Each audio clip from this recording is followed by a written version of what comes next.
In this video, I'm going to be revealing the 7 biggest fat loss mistakes that could be hindering your fat and weight loss journey. The first mistake is that you're dropping your calories too low too quickly. When you're trying to lose fat or lose weight, it's best to be in a calorie deficit. And the easiest way to get in a calorie deficit is to adjust your diet. But you don't want to drop your calories low too quickly. If I go from 3,000 calories to 1,500 calories, yes, I'm going to lose the weight quicker, but it's going to be much harder for me to sustain this low calorie diet. I will do my best to maintain this low calorie diet, 1,500 calories, which sounds pretty depressing to me. And what usually happens when people do a big calorie drop from their diet is that they can't sustain it and fall off the wagon and then go back to eating how they were eating again. Now they've put on all that weight and fat they just cut off, and then they try again and do a big calorie drop and end up going in circles and circles. And this is a losing strategy. One thing you have to consider when you drop your calories, your body is going to adjust to those calories. So if I drop my calories from 3,000 to 1,500, my body's going to be like, shit, I need to get good and efficient at surviving on this low calorie. And then these 1,500 calories won't be a calorie deficit for me. It'll be my calorie maintenance. And in order for me to lose more weight, I'm going to have to drop more calories, or I'm going to have to move more. But it's going to be very hard to drop from 1,500 calories because 1,500 calories is not a lot, and going below 1,500 calories is not something that I could sustain. And then again, we end up back at square one. The better way is to drop slower, something more manageable and much more sustainable. Like for me, going from 3,000 down to 2,700 or as low as 2,500. Second biggest mistake is that you're doing too much cardio or just doing cardio to focus on your fat loss or weight loss journey. Most people think that if you want to lose fat or lose weight, the best way to do that is to do cardio, which is incorrect. Yeah, it can be a good way to expend more calories, but just like adjusting your calories, your body is going to adapt to the cardio. Let's say I did a 30-minute run and I burnt 300 calories. In the following 2 days, I did the exact same 30-minute run, but now my body only burnt 280 calories.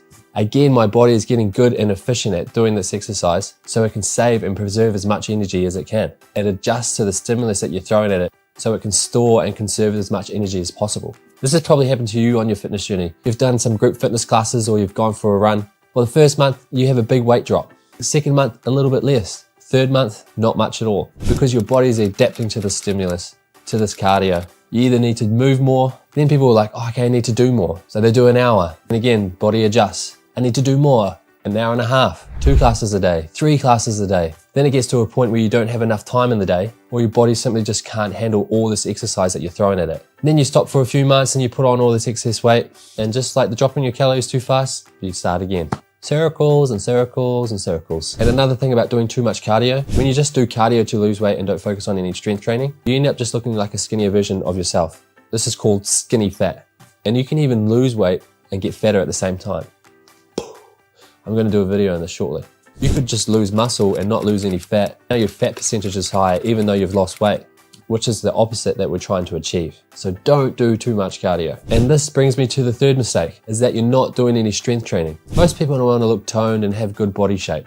And when people lose weight, they want to lose fat, not muscle. You need to be sending the body a signal to help preserve muscle mass. And this is resistance training. Yes, you have to be training hard, but you have to be training smart. Since you're in a calorie deficit, you're not going to be hitting PRs. The goal is to preserve as much muscle mass as you can in this period. So don't go all macho libre on me. Train hard, but also train smart. Before I tell you the next biggest fat loss mistake, if you want to get some free fitness advice and discounts on my training programs, make sure you sign up to my newsletter. It is the top link in the description. The fourth mistake is what I think people mess up the most, is that you're not focused on high volume eating. When most people go on a diet, they just reduce their portion sizes. So they just eat smaller versions of what they are currently eating. This can be fine at first, but if you eat half the size of food that you're currently eating, you're going to feel hungry.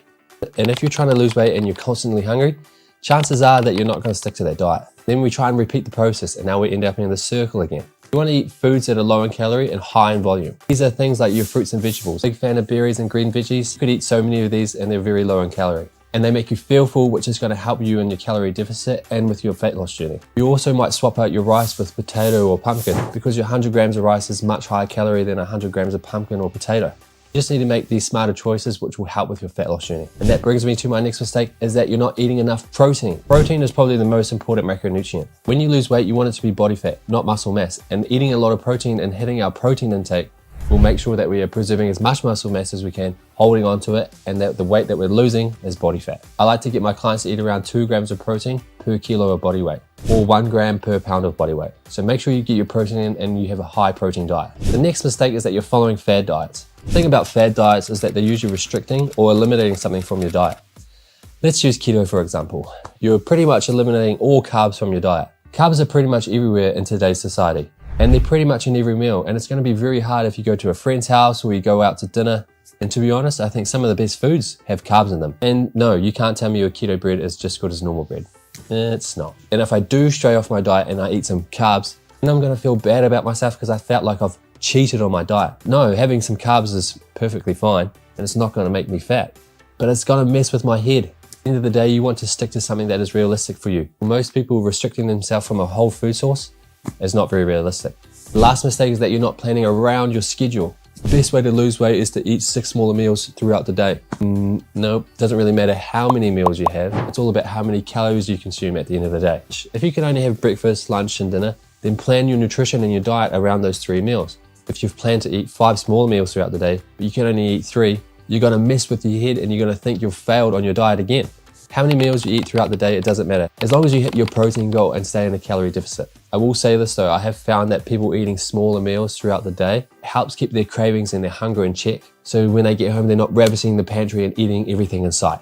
What are you struggling with the most? Let me know in the comments. And if you want to keep learning about health and fitness, make sure you watch one of these videos up here.